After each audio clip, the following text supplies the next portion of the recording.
In this video, I'm diving into the steps and tools I use in my client process. Whether you're a business owner who's curious about what it looks like to work with me, or a fellow designer looking for tips on how to structure your client process, I hope this video gives you the clarity you need.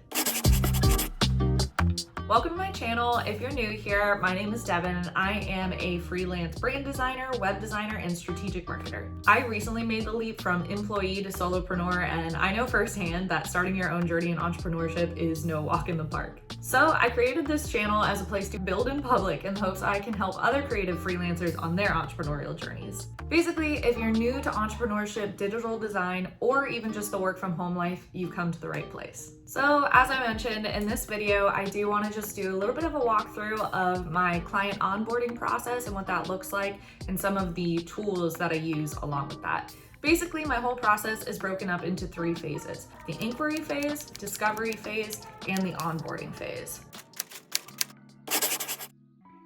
The inquiry phase is really about getting to know the client and what they're looking for and if you're the right match for their needs. The inquiry phase usually starts when I receive a submission for the contact form on my website or a DM or email from somebody who found me on Instagram or elsewhere. No matter how they contact me, I make sure I ask them a set of questions to make sure I'm qualifying any of the leads that are coming through either of those places. If they filled it out on my contact form, all of these questions are on there, so I have all of the answers when I receive the email notification that someone filled out the form.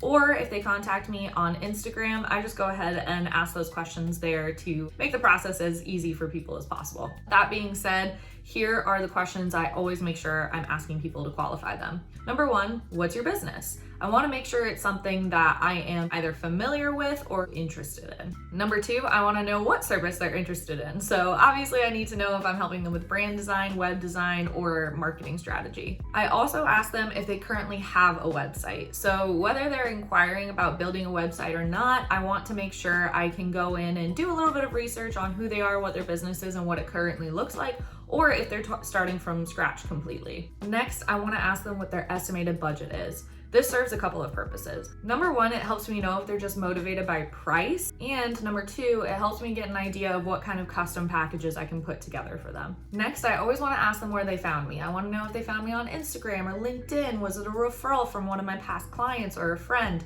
I want to make sure I can thank people in the proper avenues or make sure I know which avenues are working best for me: social media, my website, etc. Lastly, I always ask if there's anything else I need to know that isn't included in these questions. I just want to make sure I'm covering my bases and addressing any concerns they might have up front. Next up, the discovery phase. If this sounds like a project I'm really excited about, I go ahead and send them a link to schedule a discovery call. I always do this through my Google Calendar appointment scheduler because I already kind of use Google and it's super convenient. The discovery phase is about getting to know a little more in detail about them and how you can really actionably serve them, making sure they're discovering what you're really bringing to the table and what exactly they're looking for. In the discovery call, I usually ask them questions a little deeper about what their business really does, what their vision is, what their biggest roadblocks that are getting in the way of fulfilling that vision is, if they want a website, how many pages they're gonna need, more detailed things like that so that I can put together a proposal for them. Usually I have all of these questions on a Google Doc that I print out before every meeting just because I'm old school and I really like to take notes by hand. But after our discovery call, I go back and I review the notes and then I input them on a Google Doc online.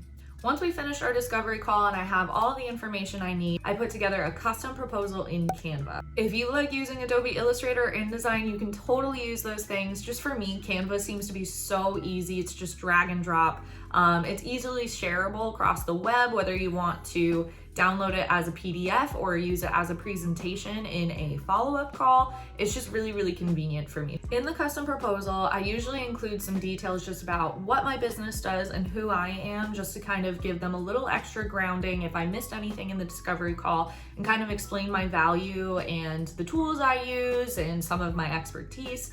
things like that. Then of course I include a customized package with an itemized list of deliverables and their pricing. I also make sure I review my calendar, see what my schedule looks like, and I incorporate a timeline and a breakdown of the process for them. Finally, the proposal ends with just a few testimonials and a portfolio of some of my work. You just always want to make sure you're giving that last little bit of social proof that solidifies that your customer is going to want to work with you. Once I'm done with the proposal, I usually do a little screen recording with me walking the client through exactly what the package is and just kind of describing some more of the details, if they're not entirely sure what SEO is or why it's important or why I spend so much time on the marketing strategy in the very beginning.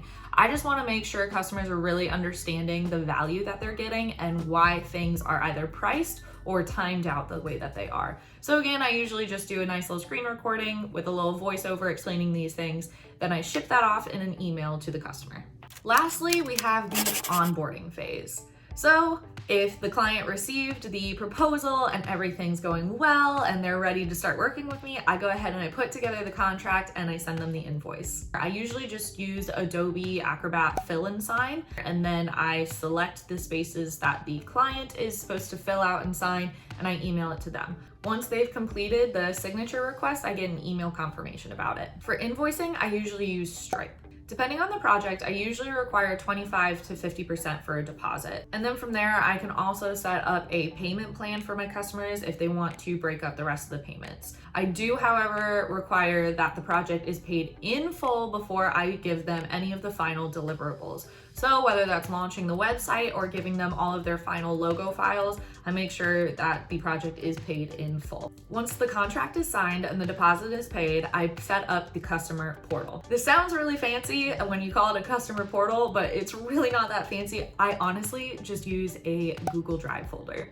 Inside that Google folder, I start uploading everything from the notes that I took on the discovery call to the details of the proposal and so on and so forth for all of the future documents that I put together for them. In this folder, I also have a very important document which I call the Project Hub. This hub has the links to everything that the customer may be looking for. So whether that's invoice or contract links, whether that's links to certain image files or some of the wireframes that I make for the website, everything like that. It also outlines any action items or next steps that I need the client to complete. That folder is really just a one-stop shop, so we're not chasing down old emails or old files, things like that. We just want to make sure we're keeping everything organized for our clients. So all of that being said about the process, I did want to leave you with a final note on analysis paralysis. You may have noticed in this process how few tools I actually use. It's pretty much just all the Google Suite tools, Adobe or sometimes Canva, and Stripe for my payment processor. The reason that is because I am chronically prone to overthinking and perfectionism. When I do a project, I want everything to be right the first time out. I want to lay down the foundation. I want to set up the systems. It's crazy because I'm such a systems driven person, but I'm also so ADHD that I really can't stick to one system. So the way I figured out I can work around that is just by keeping it as simple as possible. The more perfect I wanted everything to be and the more professional I wanted it to be presented, and don't get me wrong, professionalism is very important. You want to give your clients a luxury experience. But you're not going to be able to give them a luxury experience if you're constantly trying to discover new programs that are taking you forever to learn. I would rather use a simple system that my clients are already familiar with. Odds are your people are going to be familiar with Google products. And let's be honest, as you learn and grow, your processes are going to shift anyway. So it's never going to be perfect out the gate, no matter how much you want it to be. So I have a few tips to help you avoid the overwhelm and perfectionism yourself. Number one, simplify, simplify, simplify. Use as few products as possible and trim out the excess. This saves both you and your clients time and headaches because, as I mentioned, you're using tools and products that both you and your customer are already familiar with. 2, before looking for some fancy new gadget, review the tools you already use. Does your current design program already have the features you're looking for? Or does your email service provider already have a CRM built into it? If not, can you add extensions or do your current tools integrate with similar tools? If so, you may be able to even get discounts by using an affiliated product with them. And number 3, just get started. Don't let overanalysis keep you from taking action. Like I said, nothing will ever be perfect out of the gate. So just get started, learn, and as you do, you can adjust the process as you go and incorporate new tools. Well, that's it, guys. I hope that video was helpful. If you have any questions or suggestions, please drop them in the comments below. I would love to know what you need help with, what I should make a video on next, or even if there's someone else in the community who might be able to answer that question for you. Again, my goal for this channel is not to show you a perfect business.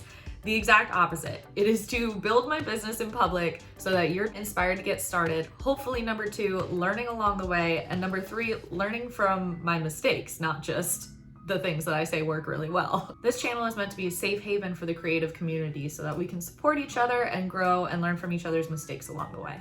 On that note, I do have some resources in the works to help you learn a little more about my client process or tools that might help you grow your business. So be sure to check out the description box below for updates. And lastly, don't forget to like and subscribe so you stay in the loop when new resources become available. Thanks so much, and I'll see you guys in my next video.